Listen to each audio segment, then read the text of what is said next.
Hello বন্ধুরা, তো আবারও চলে এসেছি ষষ্ঠীর দিন সন্ধ্যাবেলা আমরা কি খেয়েছিলাম সেটাই তোমাদের সঙ্গে শেয়ার করতে। তো দেখো, ষষ্ঠীর দিন সন্ধ্যাবেলা আমরা খেয়েছিলাম একটা পনিরের পকোড়া করেছিল দিদি, সেটা খুব টেস্টি ছিল। তো আর সসটাও দিদি বাড়িতে নিজে করেছিল, সেটা আরও ভালো লেগেছিল খেতে। এই দেখো, এই টমেটো সস এটা দিদি বাড়িতেই করেছিল, মানে দোকানের থেকেও খুব টেস্ট হয়েছিল। যেহেতু ও নিরামিষ খায় ওই জন্য দোকানের সস খায় না।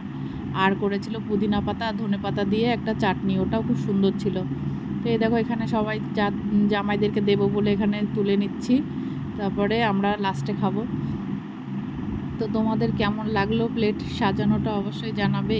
আর সেই দিন যা গরম পড়েছিল, কি আর বলবো, গরমে সবার কষ্ট হচ্ছিল। তো সবার দেয়া হয়ে গেলে পরে আমি, দিদি আর দিদির মেয়ে একসঙ্গে বসেছিলাম চা আর পকোড়া নিয়ে খেতে।